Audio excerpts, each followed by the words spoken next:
Audio Jungle. Audio Jungle.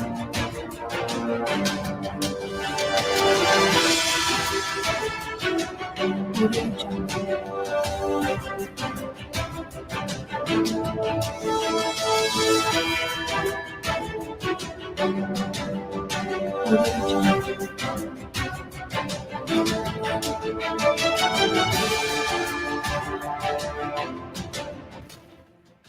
What a pleasant good morning and welcome to King's News Broom. News Broom is a 45-minute news presentation that brings you the latest news from Liberia and other parts of the world. Today is October 17, AD 2024. I am your presenter, Otis Sankan. Coming up in stories we are following this morning on the presentation, Montserrat County Senator Abraham Darius DeLong faces accusation from the opposition Alternative National Congress of deceiving voters and failing to uphold his campaign promises. Liberia Drugs Enforcement Agency gets new acting director, succeeding Christopher Peters, as former director Abraham Kremah expressed regret over incident that led to his suspension.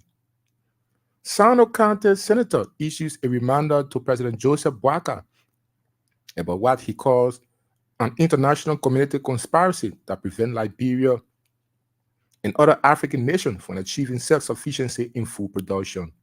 And away from Liberia, a fuel tanker has exploded overnight in northern Nigeria, killing at least 147 people, according to the BBC. Those are the headlines for the news and other development. We'll take a very short break. When we come back, we'll bring you the news bulletin. Keep tuned.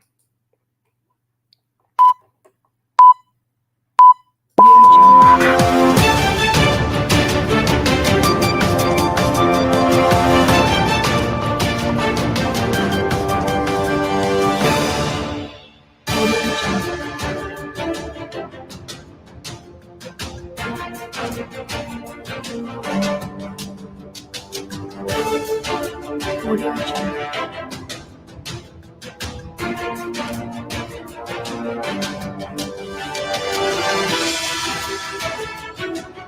Audio Jungle.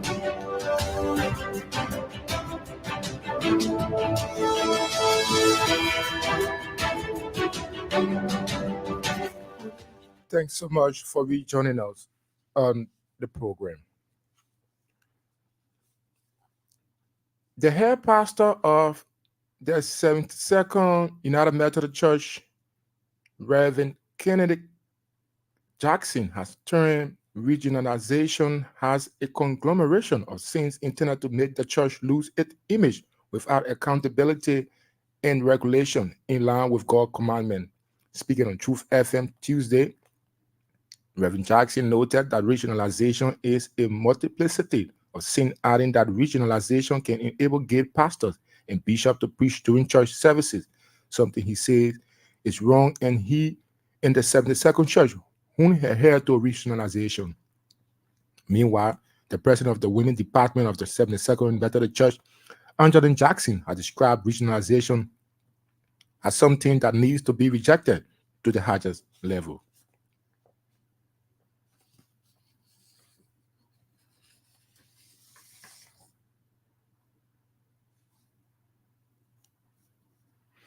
A fuel tanker exploded overnight in northern Nigeria. The Prison Fellowship of Liberia has appealed to the Liberian government for the reintroduction of the parole board in order to reduce the overcrowdedness of prison facilities in the country. The fellowship director, as country director, Reverend Francis Colley, said the parole board is part of the justice system on the arrest agenda of the Liberian government. Speaking in an interview with this station, Reverend Colley also appealed for the training of more defense counsel in order to meet the growing numbers of pre-trial detainees in Liberia prison.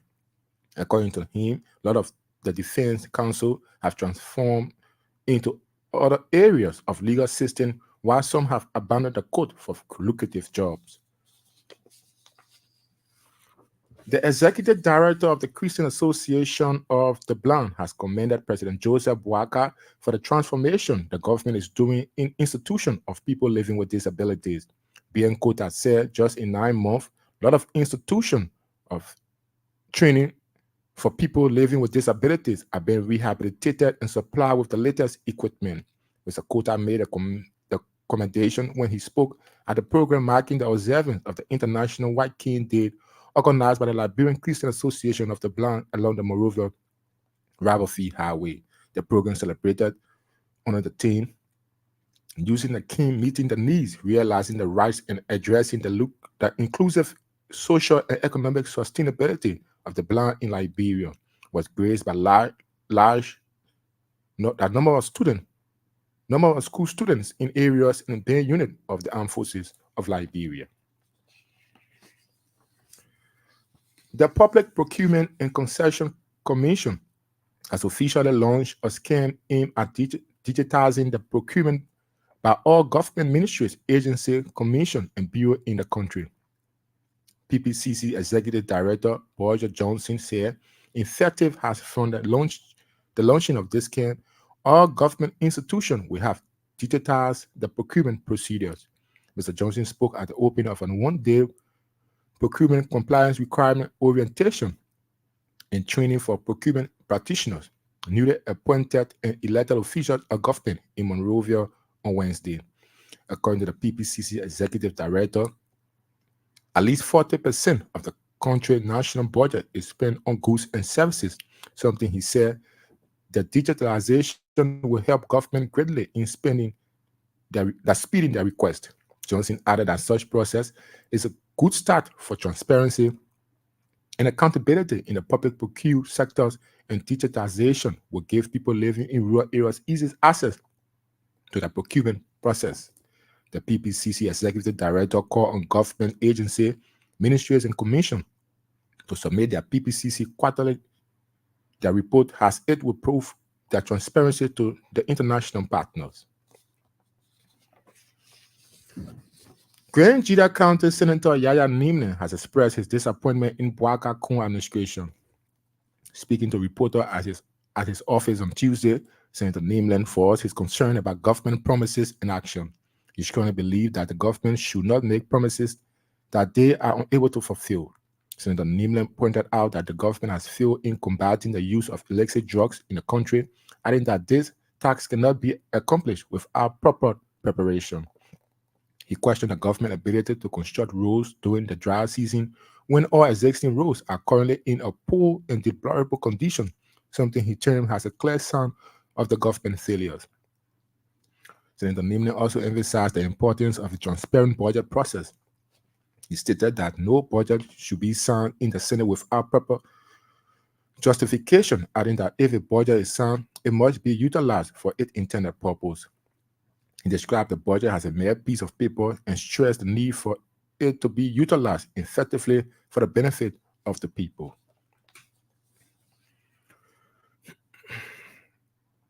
The executive director of the National Port Authority Public Relations Office, Pee Besa, is urging all customers to fulfill their obligation to the institution. In an interview on state radio Tuesday, Pee Besa expressed the issues of delinquent customers who own the National Port Authority. According to him, China Union is owing over $5 million, Liberia Petroleum Refinery Company is owing over $3 million, and the National Fishery Authority is owing over $1 million and 64 institutions. He emphasized the importance of these institutions paying their debts. Besa highlighted the fact that the port relies on the revenue generated from a client for its development and growth. He further shared that there is a hold on the 71 customers until they fulfill their obligation, and they were not allowed to conduct business with the NPA until then. Meanwhile, Besa revealed that the NPA has signed a memorandum of understanding with China Group for the establishment of a port master plan, and serious development plans are currently underway for the NPA. Sister A Liberia, a non-profit organization with support from UN Women and funding from Irish Aid, has trained 147 male leaders in Lofa, Bassa, and Grand Jita as part of an effort to strengthen the understanding of male leaders of what virility means, its construction, reinforcement, and connection with women underrepresentation in leadership and decision making. Patricia Gade, the head of program at Sister A Liberia, provided an overview of the training. Said from September 17 to 20, Sister A Liberia conducted a 2-day training section in gender transformative leadership and positive virility at PK Plaza Hotel in Grand Bassa County. She said the training, which was conducted on September 17 to 20, brought together 147 participants, comprising superintendent, development superintendent, city mayors, district commissioner, local political parties leaders, local traditional and community leaders, including influencers. A total of 147 participants attended the training, including 20 local leaders and 27 stakeholders from Bassa, Lofa, and Grand Jide. According to her, the participants represented a diverse group, including traditional and religious leaders, community leaders, members of the Liberian National Police, male champions, city mayors, county superintendents, zonal heads, and county gender heads. Patricia Gay said the training enhanced men's understanding of virility, its construction and reinforcement, and its connection to women under representation in leadership and decision-making role at national and local level. The executive director of Karish Eye Care, Madam Catherine Gracie, has called for a global effort to address the growing number of people suffering from eye problems. She emphasized that a refined, practical approach is essential in combating eye diseases that threaten to impair vision. Speaking at the press conference held at her office in Congotown over the weekend, Dr. Gracie highlighted the importance of citizens taking advantage of eye care services to diagnose and address potential vision issues early, especially difficulties in identifying objects. Dr. Gracie, a specialist in the ophthalmology, noted that while there have been significant improvement within Liberian eye care services, more financial support from both national and international donors is needed to strengthen the sector. She outlined the various services offered at Karish Eye Care, including eye screening, examination, basic laboratory eye services, community outreach to identify vision problems, and the provision of eyeglasses. While acknowledging the challenges faced by her institution, Dr. Gracie commended the dedication of staff whose professional efforts have contributed to reducing eye pressure and combating other eye diseases.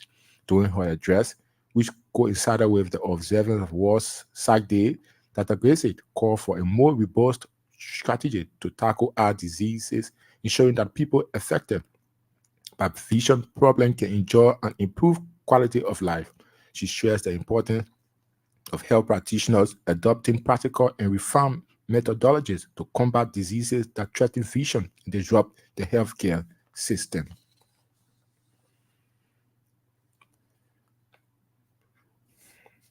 The Public Safety Division of the Liberia National Police has released its road traffic accident report of September 2024, revealing a concerning total of 23 fatalities and numerous injuries from 157 recorded road accidents. The report shows that among the 23 fatalities, 20 were male and 3 female. The victims included 8 drivers, 7 passengers, and 8 pedestrians. Additionally, 144 people were injured, including 133 male and 11 females. The injuries were broken down into 80 drivers, 52 passengers, and 12 pedestrians. 249 vehicles were involved in the accident, with 45 sustaining severe damages. The LMP highlighted the legal response to the incident, indicating that 6 cases have been forwarded to court, 61 cases were withdrawn, and 90 cases are still under investigation. In response to the alarming figures, the LMP renewed its call for all road users to adhere strictly to Liberia vehicle and traffic laws to reduce accidents and improve public safety. The Liberia National Police remain dedicated to protecting lives and property. They are urging drivers, passengers, and pedestrians to exercise caution and follow traffic regulation. The LNP also encouraged the public to remain vigilant and cooperate with law enforcement to enhance road safety across the country. In a bid to heal division within the Liberty Party, acting chairman Madam Rajit Barry is spearheading a nationwide reconciliation meeting aimed at reuniting leaders and members after a prolonged period of internal conflict. Madam Barry led a delegation of party executives from the national headquarters in a day-long Warm Liberty Party meeting with the leadership of Grand Bassa chapter. In an interview with a local radio station in Buchanan, Madam Barry noted that there is a deep division that emerged under the leadership of Musa Belete. She emphasized that reconciliation has been her primary focus since assuming her role. She revealed that the reconciliation process, which starts on October 12th in Grand Bassa, will climax in a reconciliation meeting. That's agreement among party leaders and members across the country. Following this agreement, the party plans to determine its candidate for the 2029 election at an upcoming convention. Jacob Smith, Liberty Party General Secretary, praised Madam Barry's leadership, acknowledging that reuniting the party who honored the legacy of its founding political leader, the late Councillor Charles Walker Bronsky, expressing confidence that despite its past challenges, the Liberty Party remains a strong contender for the 2029 general election. The reconciliation meeting concluded on a positive note with smiles and renewed optimism from party executives representing both Grand Bassa and Montserrado counties.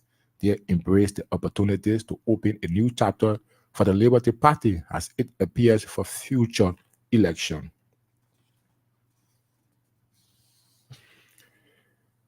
Sando County Senator Creighton Duncan has issued a reminder to President Joseph Boakai about what he calls an international community conspiracy that prevents Liberia and other African nations from achieving self-sufficiency in food production. Senator Duncan's statement came in response to President Boakai's recent appeal to the global community for swift action to tackle the growing food insecurity crisis, particularly in Africa.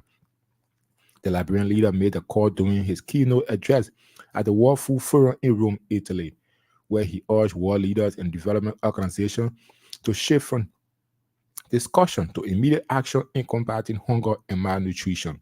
However, Senator Duncan opposed the president's plea, stating that the forces hindering African development are extended, originating from the very international community from whom President Boakai is seeking help.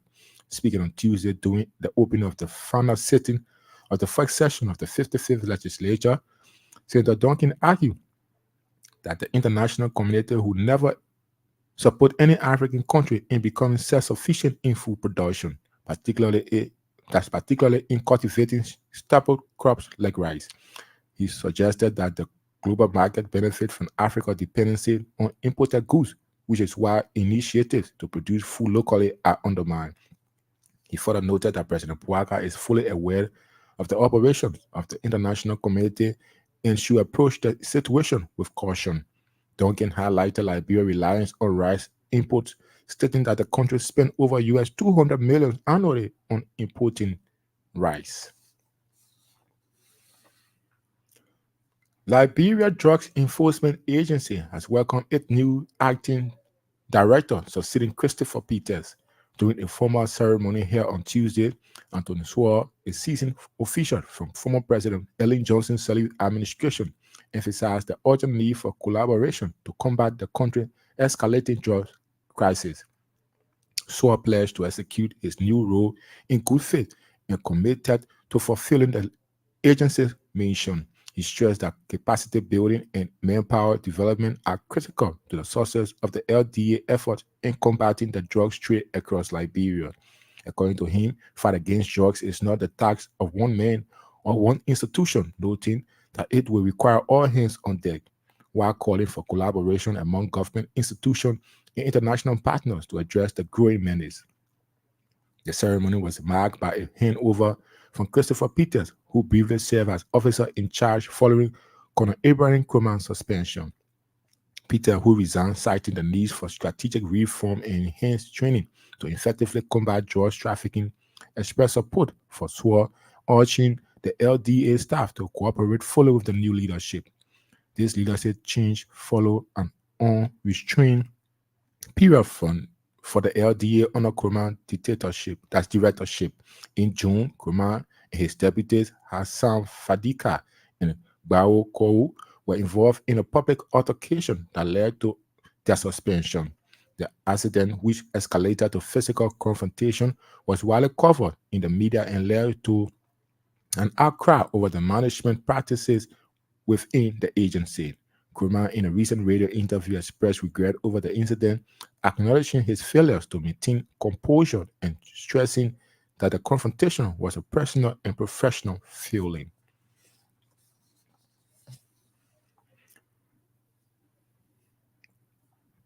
Montserrado County Senator Abraham Darius DeLong is facing accusation from Councilor Moara Kokpa of the opposition Alternative National Congress.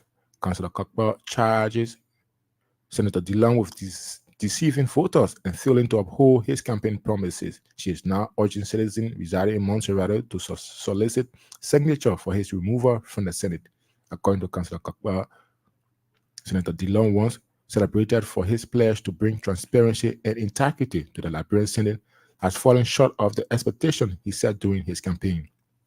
She highlighted specific grievances, detailing Senator DeLong's promise to only receive USD 5,000 of his 15,000 senatorial salary, allocating the remainder to community development projects. Senator DeLong's acceptance of 45,000 car allowance, a benefit he had previously criticized, also came under fire in her critique. She further criticized Senator DeLong for his apparent hypocrisy, noting that he condemned the purchase of expensive vehicles for lawmakers as wasteful, yet he has failed to refuse them since taking office. According to her, Senator DeLong's decision to fence his compound and hire guards run contrary to his promise of being accessible and transparent to his constituents.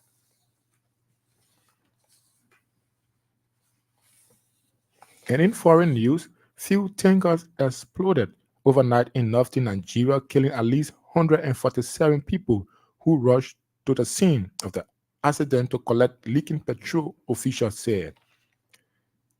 The fire engulfed the overturned vehicle, which had been cordoned off by officers after it crashed, the police told the BBC. About 100 other people injured in the explosion have been taken to hospital in the nearby towns of Region Jigawa State. Many of them are in a critical condition. Officers had warned people not to approach the tankers after the accident late on Tuesday night, but they were unable to contain the growing cry, said police spokesman Lawa Shishu Adam.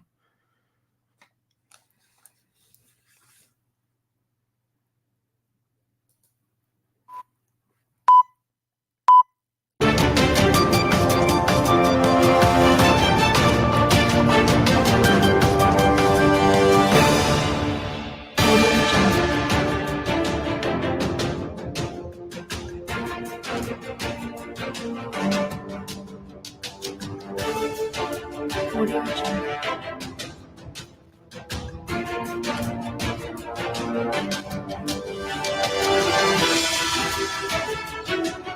Audio Jungle. Audio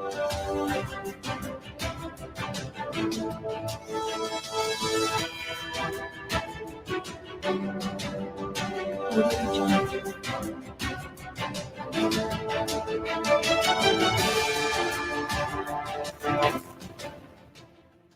News bulletin is a regular feature here on King's News Broom.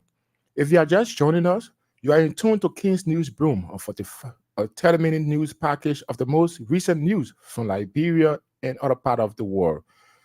Stories we are carrying this morning on the presentation: Montserrado County Senator Abraham Darius DeLong faces accusation from the opposition Alternative National Congress of deceiving voters and failing to uphold his campaign promises. Liberia Drugs Enforcement Agency new acting director succeeding Christopher Peters has former director Abraham Nkrumah expressed regret over the incident that led to his suspension. Sano County Senator issues a reminder to President Joseph Boakai about what he calls an international community conspiracy that prevent Liberia and other African nations from achieving self-sufficiency in food production. And away from Liberia, A fuel tanker has exploded overnight in northern Nigeria, killing at least 147 people, according to the BBC. We'll take another break. When we return, we bring you the voices of the newsmaker.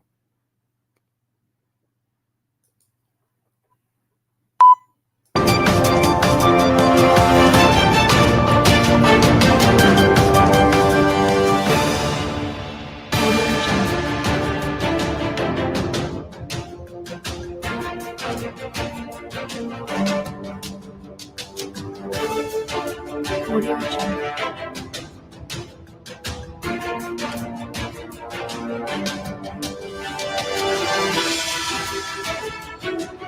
Audio Jungle.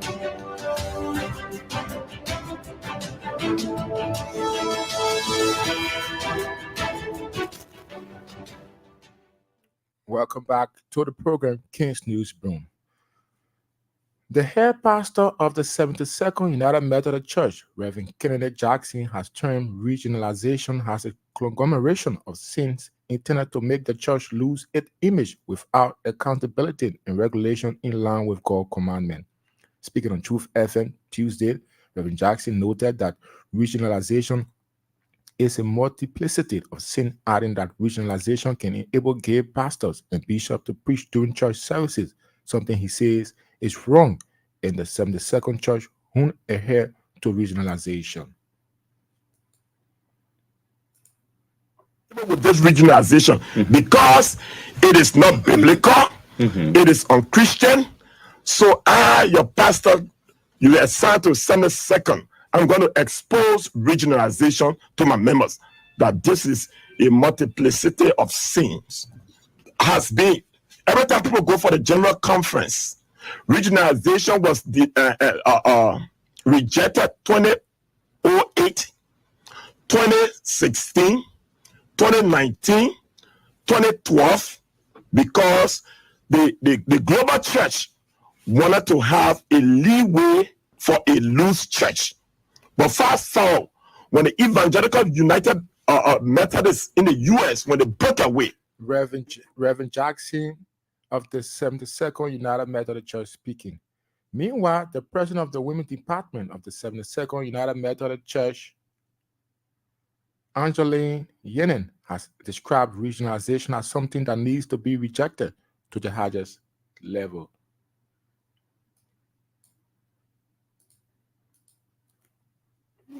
Of the church. As when you listen to our Reverend Kinley, you hear about the regionalization. That has to do with how I understood it is that no sin in the word, because it talk about a lot of things that it said is legal, which the Bible prohibits. And I happen to be a mother. We happen to be a mother that bringing forth our children. We expect good of them. Madam Angeline Yenen, president of the Women's Department at the 72nd United Methodist Church. The executive director of the National Port Authority, the Public Relations Office, Pee Besa, is urging all customers to fulfill their obligation to the institution. Speaking during an interview on ELBC Radio Tuesday, Pee Besa has addressed the issue of delinquent customers who own the National Port Authority. According to him, China Union is owing over $5 million. Liberia Petroleum Refinery Company is owing over $3 million, while the National Fishery Authority is owing over $1 million, as well as 64 other institutions. Thus far in life. And we were taught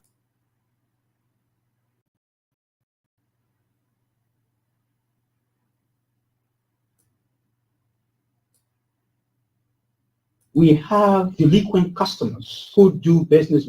We have approximately 71 delinquent customers at this point. And these people don't just owe us $200. I'm going to give you some numbers. For example, the China Union. The China Union owes the National Port Authority over $5 million. The port operates from these resources that they get from our customers. For example, LPRC, our own government entity, right next to us, they owe us over $3 million. We need these money to be able to have the operational activities of the port. The fishery. The fishery is the same thing. They owe us over $1 million. You can go on. Even streamers owe us over $1 million. Mr. Pee Besa speaking. Meanwhile, PESA revealed that the NPA has signed a memorandum of understanding with China Group for the establishment of a port master plan, and serious development plans are currently underway for the NPA. The National Port Authority through the MD has been able to sign a memorandum of understanding with the China Group to be able to do for us a port master plan. For the entire ports we have here in Liberia. This will give us broader spectrum. Before somebody comes to invest in your country, port, the first thing they want is, what's the port master plan? How are your ports laid out? What are the things you're doing here? What are the infrastructure of this port? What is the manpower development of this port? They ask all of the questions. What is the acreage of the land you have? They ask. Mr. Pee Wee PESA speaking on State Radio, ELBC. Grand Jita County Senator Yaya Nimlin has expressed his disappointment in the Boaka Kun administration. Speaking to reporters at his office on Tuesday, Senator Nimlin voiced his concern about the government promises and action. He strongly believes that the government should not make promises that they are unable to fulfill. Senator Nimlin pointed out that the government has failed in combating the use of illicit drugs in the country, and that this task cannot be accomplished without proper preparation. We don't plant rice during dry season. All of us who live in this north, we know the season already. We know the season. We don't plant rice during dry season. All of us who live in this north, we know the season already. We know the season to take colors and go brush on the road that dry season. You don't go brush on the road during rainy season, because when you do that, within the next 2-3 days, that road will grow again. But we were so anxious in this rescue government. The president said one road. The president said one road. It is not the president's road, it's the road for the people. That's the people's road. And the president knows that you don't build road during dry season and during rainy season. So we rush, we spend $8 million, and the $8 million in less than 2 weeks went into the dump site. Now we have to worry about paying that money back. President government should not make promises to its own people, especially when this government is 177 years old. If you can't deliver, do not promise.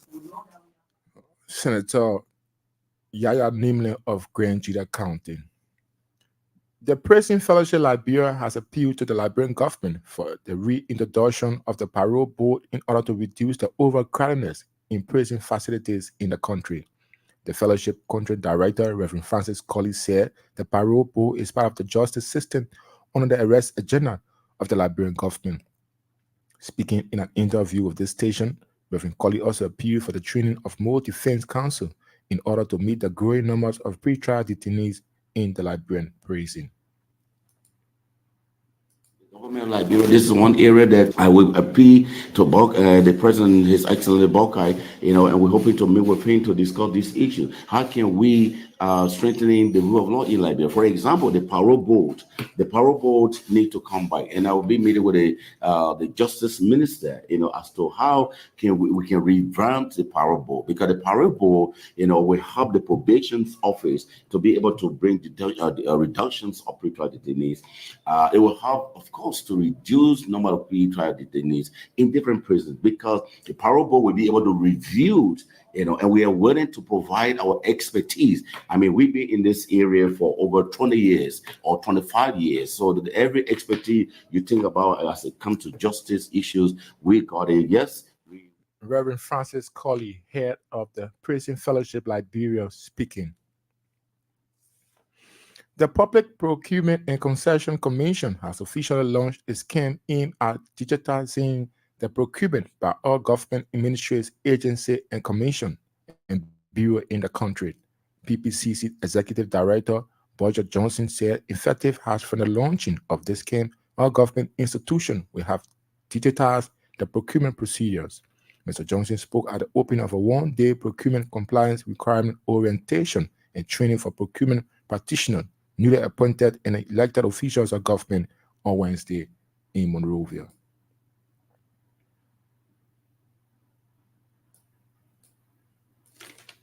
About 40 to 45% of national budget is spent on goods and services. And the reason we're trying to digitalize the whole procurement processes so that everything can be transparent, it can be online, you see it.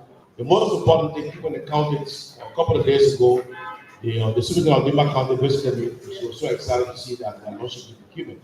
That we're going to have to drive Monrovia just to bring procurement plane, get it approved and drive back. And now with this new system, hoping by next year, you don't have to do that. Some of them are away, Maryland, Norfolk, Grand Jet, different procurement plan, and then have to just come around to get it approved and then go back. So with the new system now, you just have to upload it, hit our, come to us, we approve it, you go ahead and start spending. And then the tricky part, after you spend, you must submit your quarterly. Mr. Borja Johnson, PPCC Executive Director, speaking. And the Executive Director of the Christian Association of the Blind has commended President Joseph Boakai for the transformation the government is doing in institution of people living with disabilities. BN Kota said just in 9 months, a lot of institutions of training for people living with disabilities have been rehabilitated and supplied with the latest equipment. Mr. Kota made a commendation when he spoke at the program marking the observance of International White King Day, organized by the Liberian Christian Association of the Blind along the Monrovia-Rawofield Highway. And we are more. And you know the reason why? No! The reason is that the president believes in ensuring that we learn under a conducive atmosphere. And the quality of education is improved and ensured. So if you have the leader who commits himself to the education of the visually impaired, that is a leader who cares. We will speak more to this on the day of the dedication. What I believe is the tip of the iceberg. That's the voice of the Christian Association of the Blind Executive Director, Mr. BN Kota. Well, on that note, this is how we like to draw down the curtains on today's edition of the program, King's News Broom. King's News Broom is a 45-minute news presentation that highlights the major happenings from Liberia and the rest of the world. But before we take a leave of you, let's recap stories we've been following.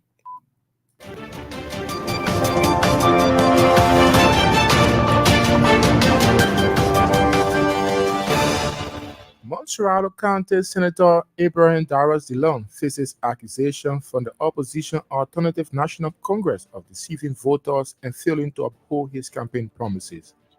Liberia Drugs Enforcement Agency gets new acting director, succeeding Christopher Peters, as former director Abraham Krumah expressed regret over the incident that led to his suspension. Sano County Senator issues a reminder to President Joseph Boakai about what he calls an international community conspiracy that prevents Liberia and other African nations from achieving self-sufficiency in food production. And away from Liberia, a fuel tanker has exploded overnight in northern Nigeria, killing at least 147 people, according to the BBC. Well, on behalf of the entire management and staff of Broad Communications Incorporated, my name is Otis Sankan. I present this morning edition of the program. Stay tuned and follow the rest of our broadcast. Good morning.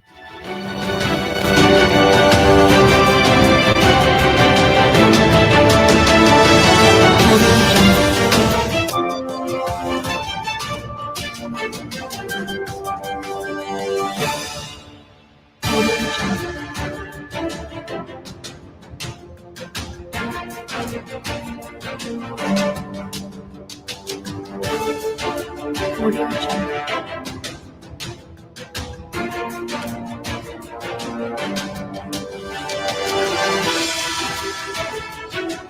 Audio Jungle.